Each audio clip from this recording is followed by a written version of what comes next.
नोकरी असो वा लग्न, चष्म्याची अडचण आता होऊ देऊ नका. नंदादीप नेत्रालयात या आणि तुमच्या चष्म्यापासून मिळवा कायमची मुक्ती. कारण आता चष्मा घालवण्याची लासिक शस्त्रक्रिया फक्त 32,999 रुपयात. शिवाय 5,000 रुपयांपर्यंतचे लासिक स्क्रीनिंग अगदी मोफत. ऑफर मर्यादित कालावधीसाठी. तर वाट कसली बघताय, आजच कॉल करा 92-2000-1000. नंदादीप नेत्रालय, न्यू शाहूपुरी, कोल्हापूर. दृष्टी म्हणजे नंदादीप.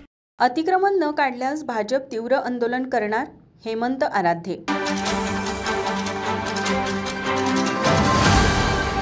कोरोना काळानंतर महाद्वार रोड व ताराबाई रोड येथे मोठ्या प्रमाणात अतिक्रमण झाले आहे. अनेक लोकांनी महानगरपालिकेची कोणतीही परवानगी न घेता या दोन्ही रोडवर दिसेल त्या ठिकाणी कॉट टाकून जागा अडवलेल्या आहेत.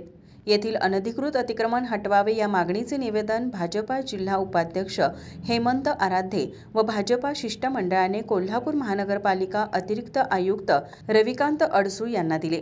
यावेळी बोलताना भाजपा जिल्हा उपाध्यक्ष हेमंत आराध्ये म्हणाले, आज भारतीय जनता पार्टीचं शिष्टमंडळ कोल्हापूर महानगरपालिकेचे अतिरिक्त आयुक्त माननीय अडसूळ साहेबांना भेटायला आलेलं होतं.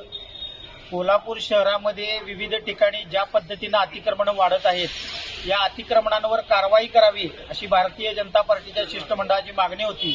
आणि विशेषतः आई जगदंबेच्या जवळ असणारा महाद्वार रोड, ताराबाई रोड इथं जे अनधिकृतरित्या जे अतिक्रमण झालेलं आहे, हे वर्षानुवर्ष अतिक्रमण वाढत निघालेलं आहे.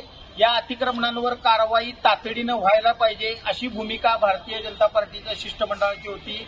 या महाद्वार रोडवर, ताराबाई रोडवर जे भाजीपाला विकायला बसतात, ज्यांनी अनधिकृत अतिक्रमण केलेलं आहे, ज्या पद्धतीचं प्लॅन मंजूर असतात महानगरपालिकेचे की पार्किंगसाठी जागा, या ठिकाणी देखील मुबलक अतिक्रमण झालेलं आहे. हे सगळं अतिक्रमण निघालं नाही तर भारतीय जनता पार्टी सोमवारी किंवा मंगळवारी या ठिकाणी मोठ्या तीव्रतेनं आंदोलन करण्याचा इशारा देऊन आता अडसूळ साहेबांच्या केबिनमधून आम्ही बाहेर पडलेलो आहे. येत्या 2 ते 3 दिवसात या दोन्ही रोडवरील अनधिकृत अतिक्रमणांबाबत महापालिका प्रशासनाच्या वतीने कठोर कारवाई झाली नाही तर संपूर्ण महाद्वार व ताराबाई रोडवर असंख्य कॉट टाकून भाजपच्या वतीने मोठे आंदोलन छेडण्यात येईल असा इशाराही भाजपच्या वतीने देण्यात आला. यावेळी अतिरिक्त आयुक्त रविकांत अडसूळ तसेच इस्टेट अधिकारी व अतिक्रमण विभाग प्रमुख विलास साळोखे यांनी येत्या 2 दिवसात ठोस व कठोर कारवाई करण्यात येईल असे आश्वासन दिले.